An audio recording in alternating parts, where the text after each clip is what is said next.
And as you can see tonight, I'm joined by a very special guest, Mya George. She's a female basketball player. I love basketball, so we're basically two peas in a pod. She and our other guest tonight recently concluded the IBF International Antilles Hoops Finals 3x3 in Guadeloupe, where individually the players representing St. Lucia did pretty well. Now I say that because they included a new format this year where, they switched up the players, so you didn't get to play with your original team. So do you agree or do you oppose to this new format? I wouldn't say I oppose to it, but I wouldn't say I agree with it. I mean, it was a new experience for us. We came out with a lot more than we went in with, and that's always a good thing, like as a player, because you get to grow and you get to learn. So I think based on what they told us during the workshops, what they hoped to accomplish was accomplished. So I feel like it was a different experience. So concerning the games itself, how did that affect you?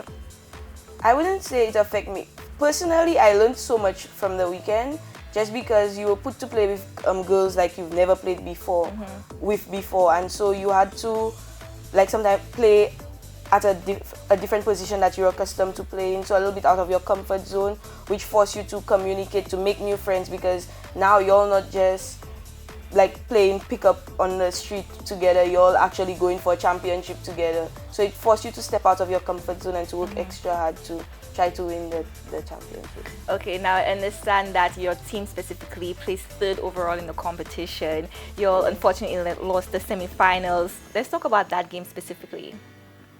Well, starting off the entire tournament with the new set of girls that I was put to play with, we all came from this, we played the same position on the court, right off the bat. So it was a very difficult, because everybody's accustomed of being the exact same place on the court. So moving around was a little difficult, because now you put to play in a position that you don't normally play in. But after our first game, we lost our first game pretty badly, 11-2. And after the game, we had to pull ourselves off the court and have a conversation about what we're not doing, what we need to do, and what's our plan moving forward. So we decided that we needed to communicate more, and that everybody play what they feel comfortable playing on the court. And then moving on to the rest of the tournament, throughout the rest of the tournament, we were able to play very well, win a couple games, and then in the semi-finals, I think what happened to us was that we had a very tall team. And we were all point guards, so we were all relatively short. Yeah. So that was where you could not really overcompensate for height. Yeah. So I think that was where we really went short. But we had a good game. We spoke a lot. Everything that we went in knowing that we wanted to do, it was accomplished. So we were sad that we lost, but we were not disappointed. Okay, so this was your third time heading into this type of competition. Yeah. Do you think if you went with your team, your teammates, your core friends, your backa, do you think you would win the competition? I think based on the previous years and this year, the competition would have been a lot more stiff, because they had a lot more girl teams from the different countries. I think that if we had worked hard, we would have been able to stamp our authority and make some noise in Guadeloupe. But you cannot say, because basketball is played on the court, right? Yeah. Okay, now I understand that one of your teammates, Miss Joseph, she was on the winning team. How proud of you are for her? Okay, so her team actually put us out in the semi-finals. So at first it was wow.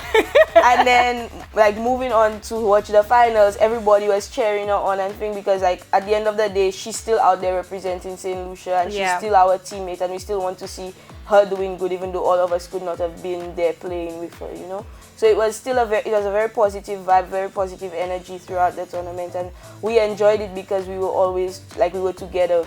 Even though they separated us, we were always rooting for each other to be successful. So all in all, you're fairly happy? Yes, very fairly happy. Okay, now I understand that you don't only play basketball, you play basically everything. Let's talk about that. What is your favorite sport outside of basketball? Table tennis. Table tennis? Yes. Why? I only play two sports. I play basketball and table tennis. Table tennis was my first love. I started playing when I was 7 years old, and it's just the tranquility that comes with it cannot be matched. So why stop? I stopped because the amount of time it took to get to a higher level I didn't have that amount of time to put into it anymore. Yeah. And it's not because of because I wanted to play basketball. Because last year I wrote CXC and a lot more time had to be put into my studies, which was when I you could say took a break from table tennis, not stopped. Okay. Because I had to focus a little bit more on my studies. So now coming out of that and then trying to get back into my original, how I used to train and how I used to play, so it was a little bit difficult, but hopefully I hope to start back soon. Okay, now I understand that you want to do something big this summer. You want to actually have a basketball camp specifically for girls in St. Lucia. Let's talk about that. So although we went to a tournament, but there was also a workshop, and what I took out from the workshop was that you don't have to wait for everybody else to do stuff for you. Yeah. In terms of waiting for the SLBF or waiting for the Ministry of Youth Development and Sports to come up with a program so that we could benefit from it, that we have to make our own opportunities. So I came up with an idea of starting a camp for girls, not only girls who have already started playing basketball, but girls who have not yet played basketball. So anyone who's interested. Anybody who's interested to just come in and to learn the sport of basketball. So that's what I would like to do. And how long will this be for? I was thinking 2 weeks in the north and 2 weeks in the south, and then in the end I wanted to have a free X3 tournament to bring them together, both the north and the south, and to see what they've learned as new players. Now, you were saying earlier that there's not many competitions specifically for the girls, it's more focused for the guys, and the next thing for you guys is for the windwards. Do you think that's fair? No, not at all, but I think although there's a reason why they don't have as many opportunities for girls, and it's that because we don't have as many girls playing basketball. Yeah. So whereas the boys, they can easily pull an under-17 and an under-20 team and send them out at the same time because they have that amount of boys playing. They cannot do it for the girls. We could only do one at a time because it's the same set of girls basically going to everything. So because that's why I chose to pull the camp for the summer, so that we have a larger pool of girls playing basketball, so that we can maybe next year actually attend the under-17 and the under-20 and windwards like the boys. Okay, well, certainly I appreciate you being here. You were wonderful. Don't go anywhere because coming up next is our other guest. Now, of course, there was a male division, and to tell us all about it is 19-year-old Cletuson Leon. Now, I understand that this was your first time playing this format of the game. Yeah. How was the experience for you? Well, it was actually really good, way different from 5-on-5. Like, there's no position saying, okay, you play in center, you play in this. It's like everybody have to come in, play like a team. To me, like, it's more chemistry, more than actually playing the game. Because, how can I put it? Threes are twos, twos are ones, you have to get used to that. The rules are also different, that when they score, you get the ball from under the basket and play it out to the three-point line. Steals. Once it's switch possession, you have to go outside the three-point line to clear it. Okay. So, yeah, so you have to kind of get used to that. There's no goaltending also. So like somebody shoot, you could interfere with the bucket and they won't call anything. So like, yeah, it's kind of different. I get used to it. Okay, so speaking about chemistry, I understand that they switched up the players. You didn't get to play with your original team. You had someone from a different team, a different country. Yeah. And chemistry is important. You have to understand your teammates. How was that for you? How difficult was it? So at first, to be honest, I had someone from Malik on my team. He couldn't speak English, so that was hard to communicate with him. And how can I say, we probably had to spend a lot of time to get, like, once you're on the court, spend a lot of time, talk before every game and after every game to make sure we're on the same page. We had to ask each other what can we do and what we cannot do to make sure, like, everybody on the same page on the court. And after a while, it actually worked out and we started playing as a team. I mean, that's a lot to adjust. You only had 2 days to play so many games, and then for you to be having that type of struggle on top of it. I mean, communication is important, especially in those type of games. Okay, so I understand that, again, you're not playing as a team, you're playing as an individual, kind of. Yeah. So you lost 2, you won 2, especially in the semifinals. In fact, I laughed because they lost only by 2 points. Why? Because they were being cocky. They were up by 6 points with the last 2 minutes, and then y'all just blew it away because you said, we're gonna win, and you didn't win. No, they lost by 2 points. Tell us about that. Okay, so the game was actually really, like, it was a really good and tough game. But like, I think that we were on top. But then the fact that we got too comfortable, we allowed the other team to come back out.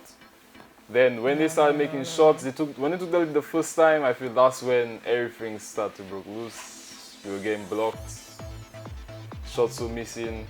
Then we started okay, that's when I think we started breaking down and stopping as a team and start playing as individual. Like, say like, okay, like I have to make that shot. I'm not going to pass the ball. So then you're being selfish. Yeah. Okay. Because I don't know them, so that like we don't trust each other that much because that's the first time playing with each other. Okay. Now, I mean, like beforehand, you were telling me that you kind of had the ball the last moment, and you missed the clutch. You missed it. Like it didn't go through. How did you feel at that point? I felt disappointed because I was like, okay, I know I'm not a shooter, but then during that tournament I was actually shooting and my shots were falling. Yeah. So I was like, okay. You're confident. I was confident in my shot, and it wasn't a bad shot because it went in, it came back out. I was kind of disappointed because then I would have pushed us overtime and then probably would have won the game. But then I don't know. I had to just sit, like I just stand up for a while to think about it and then move on the court. You know what? Probably next year, if you want to do it again, then you will say. Well, no, but I wouldn't be as disappointed because it wasn't my team. So first of all, I lost. I was like, okay, I lose. If it was playing for St. Lucian, we lose. Then I think it will hit me more than it hit me then. Okay, so individually, how many medals did you get? Oh well, I didn't get any medals because it didn't mean anything. Came fourth, yeah. Okay, well that's not bad. I mean, you still got the experience, and next year you'll do a lot better. Yeah. Now, just for a little fun here, if you had to compare your skills to, let's say, Ben Simmons or Lonzo Ball, maybe LeBron James, who would you say that you are? Well, LeBron is my favorite player. I try to imitate LeBron, but LeBron can shoot, but cannot shoot that much. So, like, I would say I'm probably like the Ben Simmons in the NBA, have post moves, can go in the paint, score, but cannot shoot.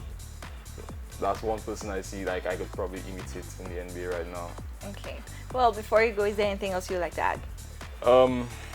What can I say?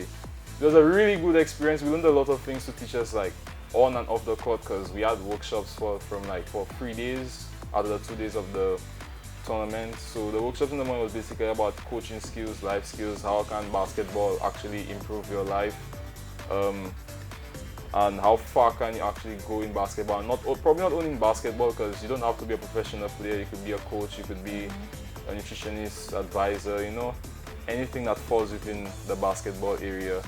And just keep on trying, never quit, because you never know how far you reach. Because right now I never thought I'll be sitting on here or probably talking about my basketball experience because it's only been over a year since I actually took basketball serious. Seriously? I've been playing for like 7 years, but then when I entered SAFA, I got invited to a club, and that's when I started taking basketball serious, and that's my second time representing the country in a tournament. Well, and good luck to you, and we certainly appreciate you being here.